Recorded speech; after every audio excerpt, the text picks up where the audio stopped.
welcome back to Crushing Comics Book Club, where we are reading Batman by Grant Morrison. Today is actually not an all Grant Morrison episode because we're reading The Resurrection of Ra's al Ghul. It is a crossover through a number of issues. Two of those issues are in the Grant Morrison Batman omnibuses, which are Batman 670 and 671. But it also has some prelude material in Annual 26. It's in Detective Comics, it's in Nightwing, and it's in Robin. And we read all of it in order. So you could go and read all of it. We don't necessarily recommend that, though. So we're going to discuss all of it, even if you have only read the two issues in the Batman omnibuses. So this is kind of like a public service episode, the way that I look at it. But there are some interesting points, and we're going to dig into them here. Just a reminder before we get started, Grant Morrison's pronouns are they, them, and we're going to use them appropriately. If we make a mistake, we're just going to correct ourselves and move forward. When you make a mistake in somebody's pronouns, it's up to you to fix it for yourself. The story is not about you. And if you've caused some offense, apologize. But otherwise, you just need to do better and move on. And that will be what we do, as we always do. I'm joined here by two of my favorite comic readers around the world who have varying different levels of Batman experience from me, Harry and Freya. And for those of you who can't see us right now, Harry is denoting his expert status by wearing the Batman shirt. Yeah, love this shirt. Got it for this show. No, I've had this for a while, but I'm excited to wear it on the show, which is important. I was like looking everywhere for that specific shirt today as well, but then I couldn't find it. And then I was like, oh, okay, I'm just going to wear a regular black shirt. And then Harry showed up with, I'm like, you're just reminding me my failure of not finding it. It's okay. The bat symbol is on your heart, and that's what matters. Is it? That is true. There's always a bat signal projected on your heart. Like we're all deep inside, we're all Batman. Batman is all of us. Batman's in all of us. So, that's the tagline. Batman. I was going to say, I think that might be the tagline. Batman's. All right, we're doing some workshop in here. We almost got it. We're going to think about that. That'll pay off later. Anyway, yeah, let's keep it moving. So, it's interesting. Harry and I spent a long time on this schedule and trying to make it make sense.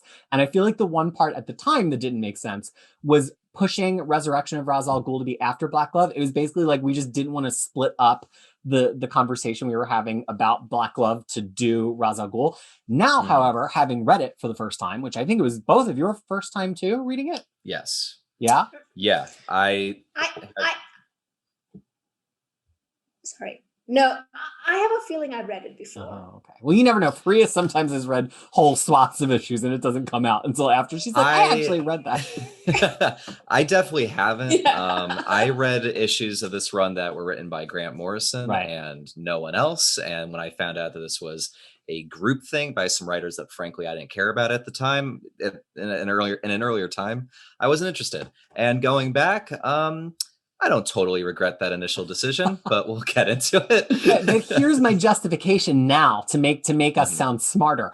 I think it makes sense because Talia and Damian factor in so much more to RIP, and they're like not as present in that Black Glove material that the journey of Damian and Damian's relationship to Bruce makes so much more sense to me reading Ra's al Ghul and then going right to RIP. Like it almost just feels like you really could just wholesale swap these in the reading order the way that we have, and it actually reads better.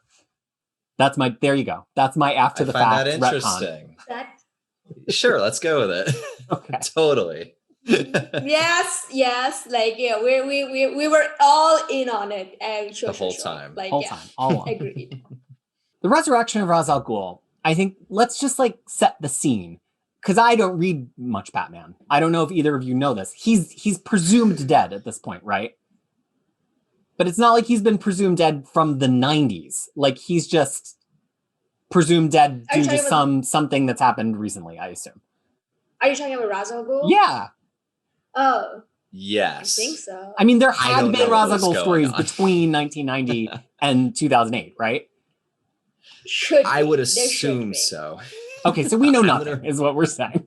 Did you see the cow in oncoming train like looks on all of our expressions just now? Just like, I guess. We have never represented to you that we are Batman experts. Harry is a Batman by Grant Morrison expert, but we are not Batman experts. So Yeah. So this begins in Batman Annual 26. It's not by Grant Morrison. And it basically it's Talia teaching Damien the history of his grandfather, Ra's al Ghul. And the interesting thing that I think that it does, because it's not a very dense issue of Batman, really, is that it's doing some retcon work on Birth of the Demon, which we read and didn't really have very good opinions of, where it's kind of establishing that some of it is in continuity, or as this wears on, we get the sense that some of it is probably apocryphal, meaning it's a story that was told that is not meant to be known entirely as truth. And so you definitely get the sense that Ra's al Ghul has constructed this history for himself that nobody truly knows if it's the truth or not, but it's the version of events that he currently endorses to be known. And it's kind of really important that it's passed along as an oral history, and that this establishes Talia having a son is part of the end game of keeping Ra's al Ghul's legacy and also Ra's al Ghul himself alive, which kind of lends a lot more texture, even if we go back and look at that earlier Ra's al Ghul and Talia stuff that we read, that like it's been in his vested interest to produce a male heir via Talia for a long time. And this kind of like solidifies that a little bit. Any other thoughts on this introduction? Well, I think I do enjoy that it is kind of revealing that Damien is just like another pawn in Ra's master plan that goes through lifetimes, which makes sense because this is a person who has been around for lifetimes. So that all tracks and I think was good. I didn't really, I think you can appreciate this issue if you want to tie it back to Birth of the Demon. But, for me, and this is going to be the start of a recurring issue I have with the series, is that really, like I've said it before, but like, it is very hard to write Damien. I think there's a very specific way to go about it. And I think very clearly in this series, you can already tell other writers don't really do it very well. In this, he is just written as this snotty little brat who doesn't even care about his grandfather, the head of this assassin group's history and all this stuff. And there's this one part where he just says, "This is boring" or something, where it's which just is like very not him. No, it's not. He would make it about the person. Like he wouldn't be like, "This topic is boring." I feel like he would be like, "You're boring me with the blah blah blah." Like it would be somebody else's fault, that it was boring. Exactly. That's the crux of Damien.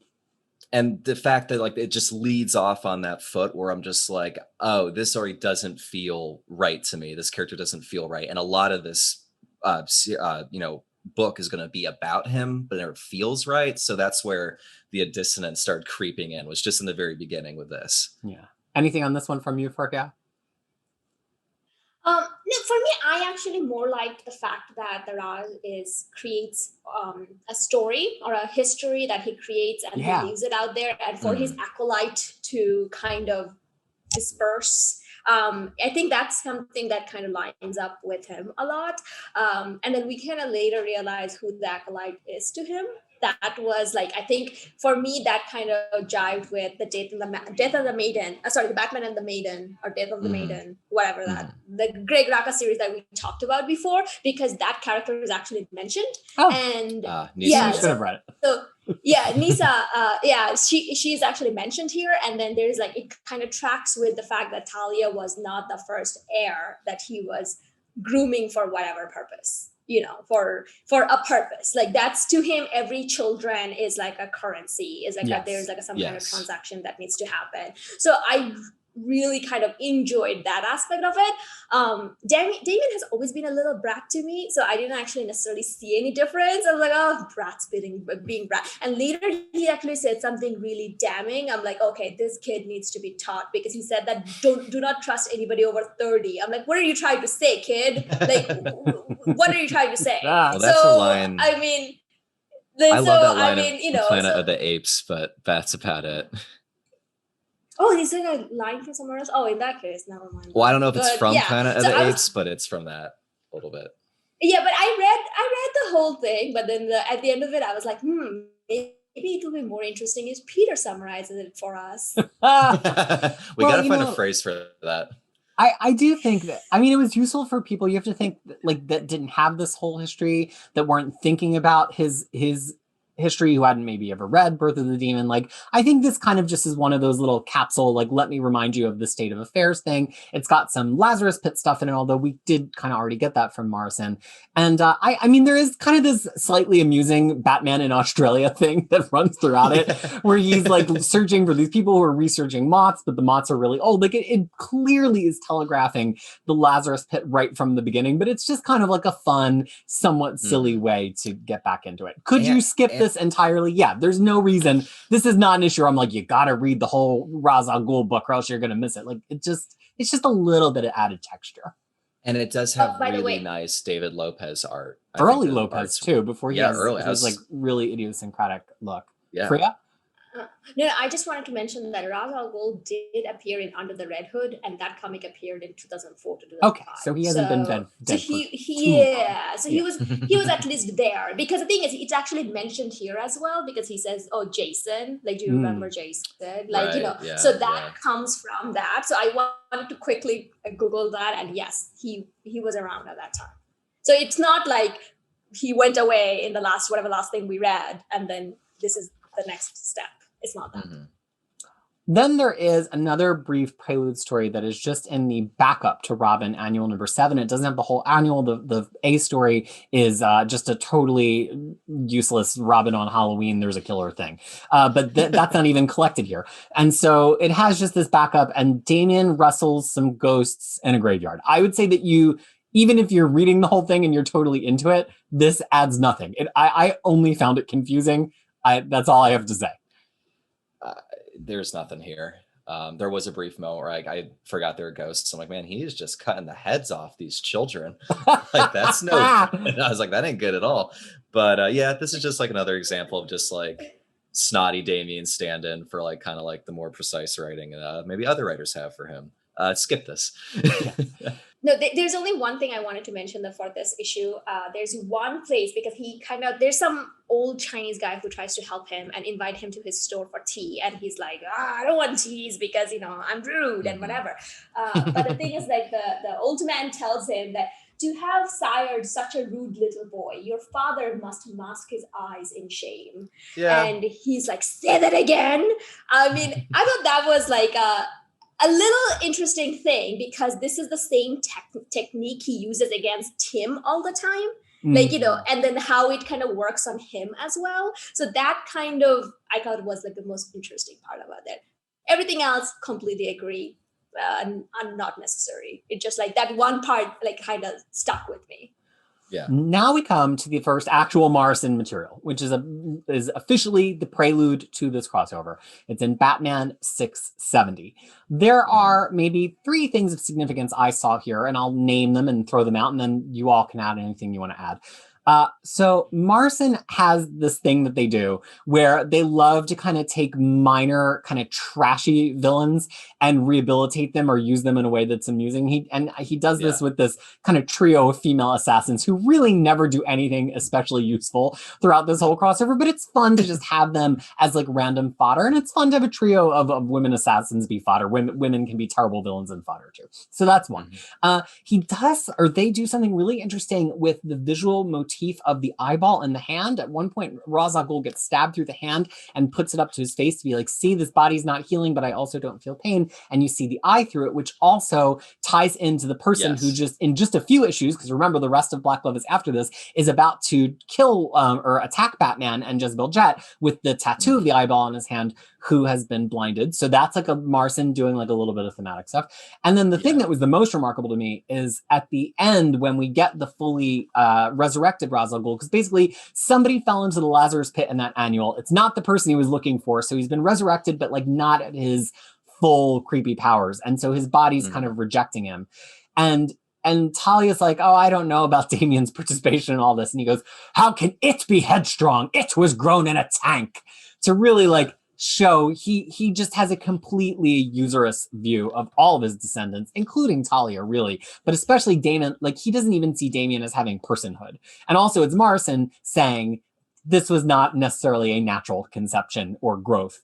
his growth has been accelerated in some way. He was grown in a tank. Like, so that even though it's like a throwaway line, it's actually encoded with a lot of information. But Harry, is there anything else that you think we need to pay attention to in terms of the whole Morrison run with Batman 670? Well, you said the big one, just that kind of the visual motif of the eye in the hand definitely gets played again later. That was always when I read this issue. That's always what I kind of take the most of. But then, that line you said, it was growing in the tank. I think Morrison, they've got really fun kind of writing ticks and kind of tendencies to just have punctuated, strong, goofy sentences, and just something where it's just like, it was grown in a tank is just like, it's one of those, it just gives me a really fun feeling while I'm reading it. The only other thing about this issue I like is that it's the beginning of Tony Daniel's time on the book. And I don't think this is his best art, but I definitely think he gets a lot better from here. I think he's a very solid artist, especially here. Rhea, anything from this issue stand out for you? No, except for the last part of like Damian that you both mentioned, because I think it kind of comes into play Batman Inc. later in the run. Like this is the whole thing and to that point though, it's like Talia, I think at one point also starts to seeing Damian as a product. Like that never felt like this is like where she has a lot of motherly feeling, which I felt like was awkward and not something that I'm used to. So, but the thing is, like, I feel like that's something that they both shared, using Damian as pretty much a commodity. Well, so I'm like, I almost look at it as like have a lot going on for him. Well, I look at it as like she kind of almost, I see what you're saying, because she definitely views him more as like some kind of property later on, but it's almost like it's her property more than her zombie father's, her mummy you know what I mean? Right, it's like a property dispute more than it's about a living thing. Yes. Yeah. Don't kill him, but just be clear, I have my own plans for him. You are not involved in this. That's how I read it. Yeah, but the thing is, like later on, she also says like, "Oh yeah, as a mother, I'll have to bear the thing because he's like, oh, dad is more cooler, so I'm gonna go with him." And she looks hurt and all that. I'm like, so where's that coming from? Well, that's not Morrison. Later on, like she kind of talks about that. Yeah, it definitely feels like throughout this, the writers are in a little bit of a fight over like, is she a caring mother? Is she a supervillain? Is she in league with Ra's al Ghul? Is she against it? How it feels like they never had a story meeting together to totally agree on it, because the Talia depiction swings wildly, and it's about to swing as we get into Robin. The only final thing I'll say is at the end of this issue, there's this page where Batman's meeting with, is it Itching? I hope it's not Itching. And then who I have no idea who it is, and Morrison and company never give me any context whatsoever. Nope. And then also Sensei, who I know from reading the background League of Assassins stuff, but again, no context provided whatsoever. So now there's just these three old guys. It's just the story of old guys that Batman has to maybe stop all of them, maybe stop two of them. I was really uncertain as I was reading at the time, but then over time I kind of figured out who was on whose side. Yeah.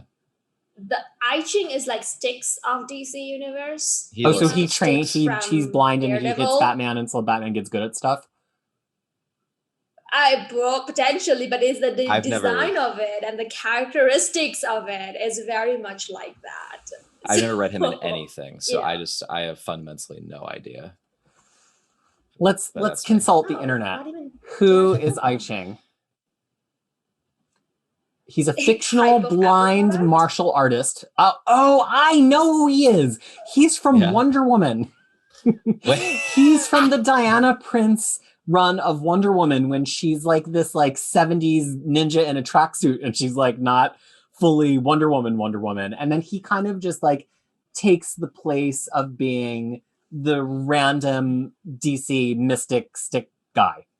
But he's primarily a Wonder Woman thing. He's not a Batman thing. And he's also blind. So he is literally Styx. He is literally. Yeah, there's a lot going on there. Now someone find out who came first. My God, is there he's from 1968, so he's pretty early. One of this? But so now we roll into a pretty minor issue here, which is Robin 168. I have to admit that these Robin issues do not, and it's Tim Drake as Robin at this point, they do not feel like they're of a piece with the rest of this at all. They feel like they're actively in a fight and they're angry that they've been dragged into this crossover, and they're going to make it as confusing as possible despite the rest of the authors in the crossover. Am I the only person who felt that way? The Robin issues, I don't know, man. I wouldn't put them just for Robin. I think they're all kind of fighting in their own ways, with the exception of weirdly Fabian Nicieza's issues, which I think kind of flow a little bit more. The Robin book, I don't know about any of this. It just all of the characterizations are just off. Like the way Damian speaks, you know, the Tim Drake stuff is fine. Alfred feels wrong, and like it just feels like this has been taken out of place and time, and I don't really know what to do with it. Priya? No, I feel like this was added in purely for the visual that we see later, where Ra's al Ghul says that, "Oh, pick which son." Yeah. You know, like pick which. Yep. That's the whole reason to drag, you know, Tim Drake and everyone into it. And honestly, I really don't like Tim Drake. What is wrong with cool. him? I mean, it's established that I enjoy him, but I think that's something that's happening here. If I'm trying to like go deeper than it was annoying to the thematic level, is this Tim Drake run, which I've never run. It feels like it's a lot about his reaction to loss and trying to reestablish life around him. Like it's a lot about his dad died, his girlfriend died, all these people are dead, but he's got Bruce to be his adopted dad. He's got this new girlfriend who, if you read the whole annual, I'm sorry, but it would have introduced that to you. And then, but Morrison's plan right now is that also to kind of take Bruce away from him on several levels, right? To take Bruce away from him because now he's got Damian and he's got this jealousy, this only child jealousy, and also to take Bruce away from him because he's about to kill Bruce. And so it feels like the Robin book is like, oh, I guess I've got to like pivot really hard, really fast to find a way to like also have him deal with losing this second father. But it leads to some really like inadvisably dumb stuff that he does, and how he treats Damian and how he even treats Alfred. Like Alfred trips over a rug, which first of all, that's out of character for Alfred. That runner would never have a bump on it in the top of the stairs. That's a safety problem that Alfred would have taken care of years ago. He would have stapled that down. But like Tim is like so bent out of shape about it. Because I think that it just feels like the book is like struggling for like, how do I add in this like loss of father figure plot on top of all these other plots that I'm already juggling. I agree. I think this plot line is kind of like, I don't love it like inherently. I mean, it's kind of interesting, but then like the execution is just lacking in every way. And like you got Alfred yelling at Tim Drake, which I don't see it. Like that's just me. Like he's just getting really mad at him. Like I don't know. It's just like forced theatrics and dramatics that don't really fit the characters in any way. Yeah, I don't know. I mean, you know, the whole thing like with the team later on, Tim and Dick Grayson later on is like, oh, the like, you know, Lazarus pit and everything. That was like, okay. Like, you know, he's supposed to be a scientist, so he should know better. Like, exactly. You know, but he was just like, you know, he just kind of goes into all that. I think it was just for that bit. And I don't know, it was like a mandated editorial thing that everyone needs to be part of this. It felt like that a lot. Yeah, I don't know if I'm definitely trying to think of a crossover that I last read where one of the people like so reluctantly participates in the group project, you know? Because direct crossovers are not as much of a thing now as they were in the 80s. Like if you, in the 90s, if you go back and read 90s comics, you can see this phenomenon all the time. But now I feel like authors tend to lean in much harder to be like, oh, great, I've got attention. What cool thing can I do to make people want to pick up my book after? But this Robin book does not care. It's kind of an interesting artifact in that way, just what you're touching on, that this is just like, we don't see this kind of like dissonance and infighting within like a series this much. And who knows? I could be completely mischaracterizing this. I've never read an issue of this whole Robin run ever before in my life. Just telling you what I'm feeling. But what I'm feeling right now is that Nightwing 138 is phenomenal. Fabian Nicieza can be trusted to be awesome all the time, no matter what he's writing. It's got awesome Nightwing competence born. It's got awesome lines. I'll resist just summarizing it all since we already know I like it. Freya, did you have any feelings on this solo turn with Nightwing? Have you read a lot of solo Nightwing before? No, because I find him to be annoying as well. Oh. If he just like going there being pretty and then just making jokes all the time. You know, he's like kind of like a pretty Deadpool in DC Universe. You know, but somehow he just No, he fired at both Nightwing and Deadpool. Oh my god. Yeah, exactly. Both of them. And then the thing is though, I reluctantly laugh at his joke because he's pretty. Not necessarily the jokes are funny. Like, you know, so I have that effect on him. Like, you know, he has that effect on me. But then it's like the three ladies that he's kind of trying to follow. And like, you know, the three ladies kind of follows him. And they kind of figured out who's Batman and everything. But then they got shot down twice. And next time they actually just lose their mind because of poison and stuff.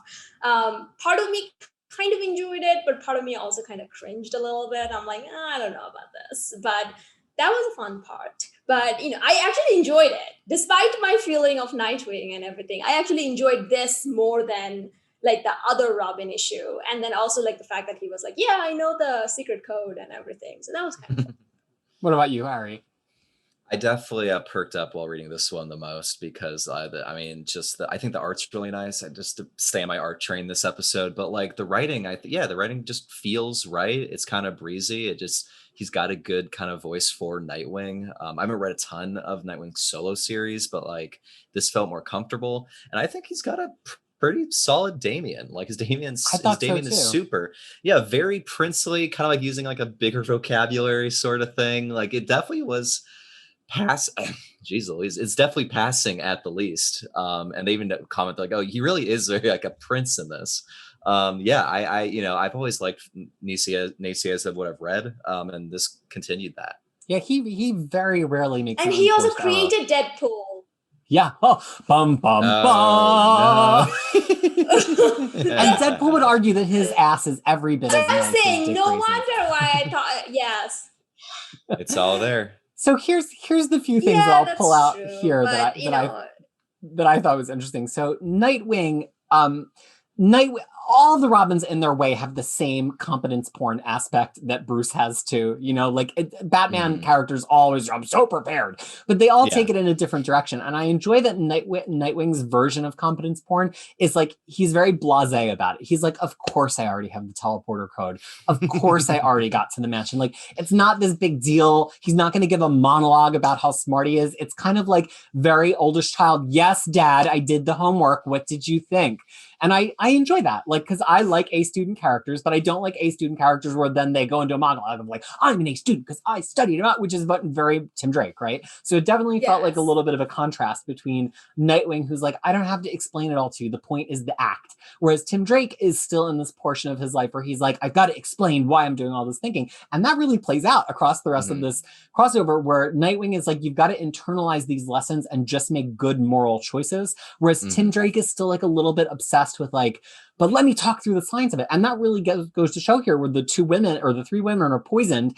And he's like, well, I could let these women die and save my brothers. But then like, would I really be worthy of saving my brothers if I just let these three women die? Which is, I'm sure all the Robins would make the same decision, but Nightwing just makes it on this like gut/heart level so quickly. It's not, whereas Tim Drake would be like, well, the poison would, like, I feel like he would be like, have his abacus out, you know? So I really appreciated that. And, I don't know. There's just something I don't like when every character is competent all the time, because eventually it gets tiresome. But I enjoy how uniquely Nightwing is competent compared to Tim Drake and Batman here. Well, it's not like the most novel observation, but really is like, Nightwing is like, if Bruce Wayne had a happy childhood. He's got that similar level except of for the dead like, parents. Yeah, but then like he got adopted. I know. I just am making fun of you. So like it's just like it makes sense that he's also just totally on the ball, but also like he can kind of like, take it easy a bit and be a bit more relaxed than stick up his butt Bruce Wayne. A little sidetrack is that Tim Daniels' Nightwing kind of nice. Like Tim Daniels? Not Tim Daniels, sorry. Who wrote it? Like the Rebirth one. I know that Peter likes it. Oh, Rebirth is Tim Seeley, who I like a little hot and cold on sometimes, but I really enjoyed him. Yeah. Oh, okay. All right. Yeah, just a side, like, I wanted to ask. So the other thing here is I really love this one line from Talia. Ra's al Ghul is inevitable, but Batman is implacable. Implacable means kind of like impossible to please, always persisting, never satisfiable. And so it's an interesting dichotomy. Like me, I'm implacable. So it's almost kind of this like unmovable object versus unstoppable force. It's like, what do you do when something's inevitable, but then someone's never satisfied? The inevitable thing seems like it's always going to happen, but the person who's never satisfied is always going to take another swing. And I thought that was like such a wonderful little observation. And also, Talia, who's constantly being pulled between the poles of these two men in her life and how they are inevitable and implacable. Okay. I like that. So the next few, I think we can take a little bit more quickly. Detective Comics 838, which is a Paul Dini penned issue. There's two things I'll throw out there to the two of you. One is, it's all about Sophie's choice, right? Will Tim join Ra's al Ghul to get his parents back? Will Batman choose between his two sons? It's all about choices. And also, special for Harry, it's the return of Ubu.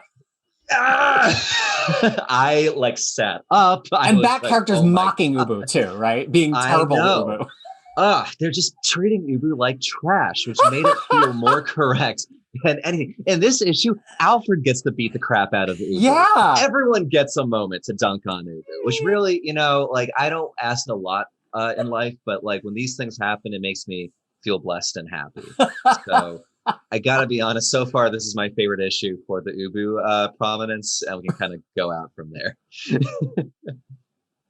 Okay. Do you even think it's a choice? Ra's al Ghul basically says to Tim Drake, join me and potentially let me use you as my vessel. TBD, we'll talk about it later. And I'll bring back your parents, but when we eventually exhume them and bring their coffins to the Lazarus pit, it really doesn't seem like a valid offer to me. It's like getting a rain check from a restaurant that may or may not stay in business for the next month.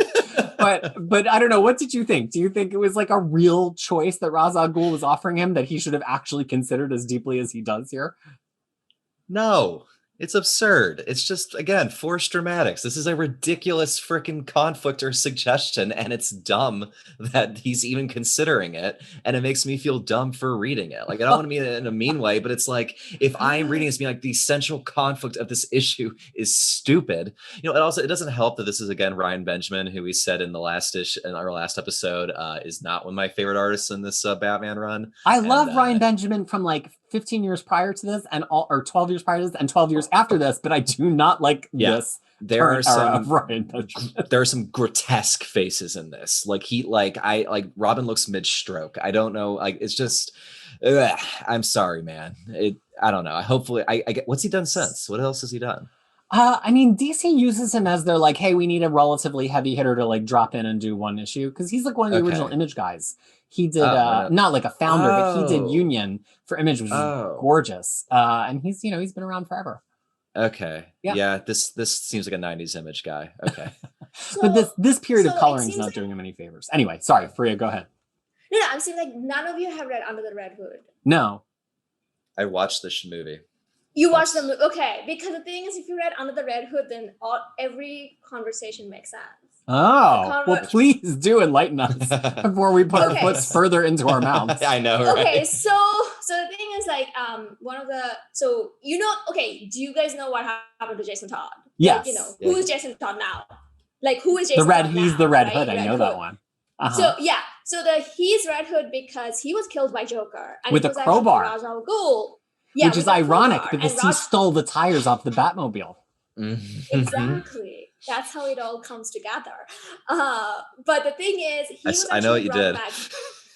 Yeah, he was. Oh, I'm sorry. I'm sorry. We're badly behaving up here. I'm sorry.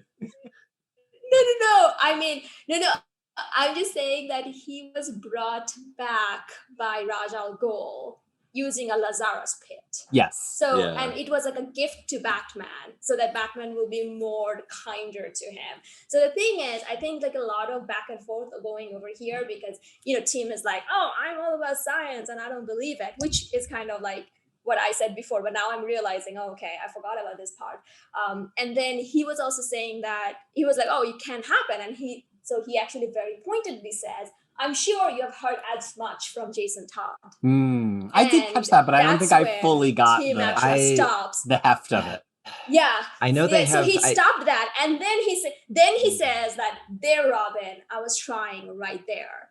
I thought, and to me, I really enjoyed That's good. That I like that because it's like you know, like his grandson, both grandson and grandfather can play this character like a fiddle with like a littlest amount of effort.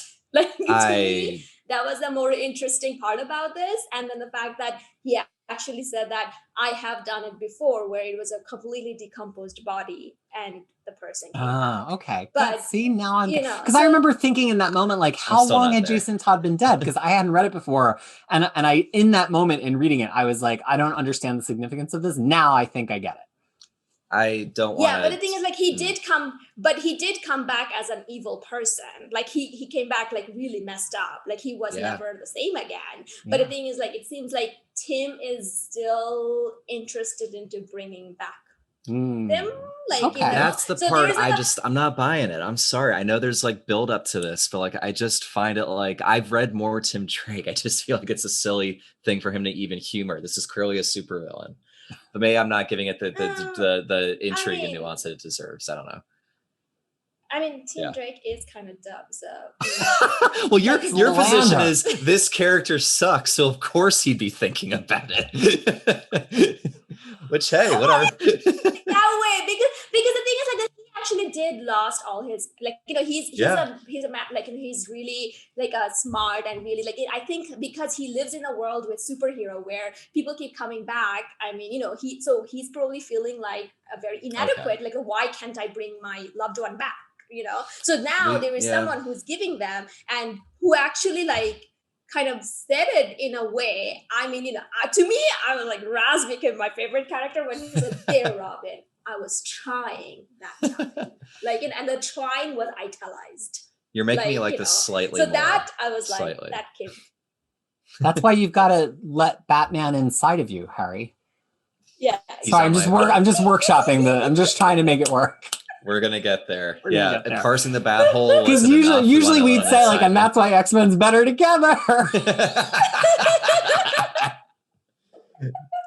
Damn it. Feel the bat moving inside you. I should say, while we're working through these issues in the omnibus, the issues that were not covered by Morrison have been summarized in pages drawn by Chris Burnham. Oh, awesome. I don't even think that's available digitally like anywhere. I don't know. No, I'm looking at it now. It's really great. Hold it up. Can you safely hold your omnibus up to the camera? Yeah, hold on. I was going to find it, but go for it. Yeah, because I don't. That's so much better than reading this whole crossover. I know. I know. It's so much better. It's such a better time.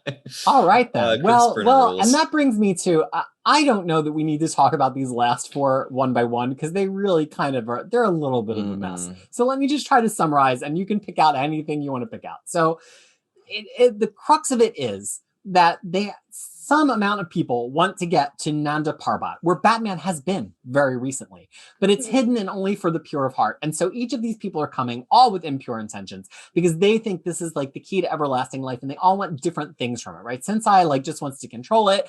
Ra's al Ghul is like the Lazarus Pit kind of stuff has failed. They've got to take it to the next level. Batman just wants to get there to like protect them from all this nonsense. And so everybody winds up there eventually in this pretty anonymous ninja fight. And the things of note is it turns out that Sensei is Ra's al Ghul's father, which is like a twist that I don't even think I wanted or needed. I asked myself, like, is this just Morrison trying to canonically say that Ra's al Ghul is definitely not white? That might be it. In all seriousness, is that what they're doing?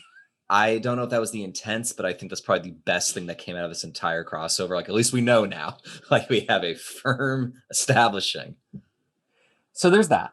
No, but at the same time, I feel like every time he comes back in a newer body, and he probably changes the race when he does that. Oh, maybe. But does he always come back in a new body? Isn't the whole point of this crossover that usually he doesn't come back in a new body, but this time he messed up too bad and he's got to hit the reset button? Isn't that like the whole point of this?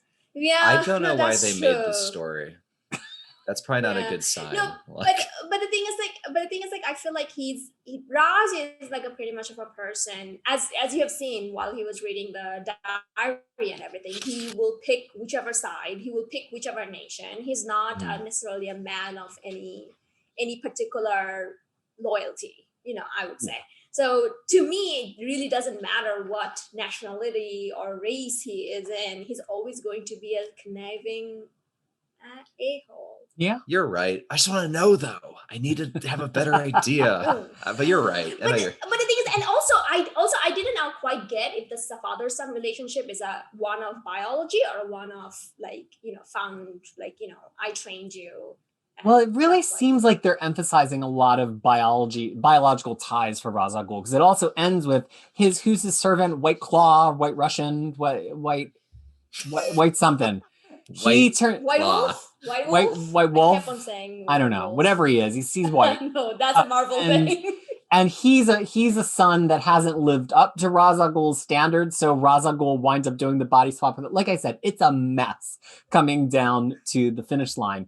Also ending with some really choice Batman lines from Paul Dini in Detective Comics 839, such as, "This is war. Forget any fairy tales your mother told you about entitlement," which is like the opposite, actually, of how Damien's like, war, great, but no, not according to Paul Dini. And then also, "No son of mine could do any less." It's so backwards and weird. And this is why ultimately I think you're fine reading the recap pages in the omnibus. There's such like I'm going to be a broken record here, but there's such like a slow, quiet, like nuance to how they build up this character and Batman's relationship with Damien, and then like these crossovers, like, well, it's his kid. We'll just write it that way. And he's a kid. Just like, he's Batman's kid. Whatever. He's another Robin. He's another kid. Yeah, he's like and that was basically my reaction, to be very, very eloquent there. Yeah. The one thing I would say though, like there's like two parts that kind of got to my attention. Is like there's one monk that was killed just before Batman arrived. I'm like, oh no, that one guy, like and then all the other monks was standing, and this one guy was just like lying down, and you don't see him, but he's really dead. I'm like, shucks. And then the second thing is like, I really liked the idea, the reveal of that one acolyte is his son, and that's maybe because I read the Greg Rucka series where it's like a Nisa, and that Nisa character actually gets also mentioned over here. However, is it done well? No, it's not. Like, it just comes out of nowhere, and you're like, okay, sure. I would have liked more with that character. I wouldn't take out all the Robin episodes and issues and everything. Just do something more with that character, and that would have been something. I want to read that book. You've definitely sold me on it. Yeah, you've definitely hyped it. You're selling those copies. Greg Rucka's going to give you an affiliate code. So the other thing that it's this better. big. It's better than this. It's this big merry-go-round at the Fountain of Youth in Nanda Parbat, and then they get all angry that they got defiled. They're like, now you can see the city. It just kind of happens and happens and happens. At one point, it's Batman, Alfred, Nightwing, Tim Drake, and Damien against all of these ninjas, even though all of the ninjas were just defeated, but now there's more ninjas.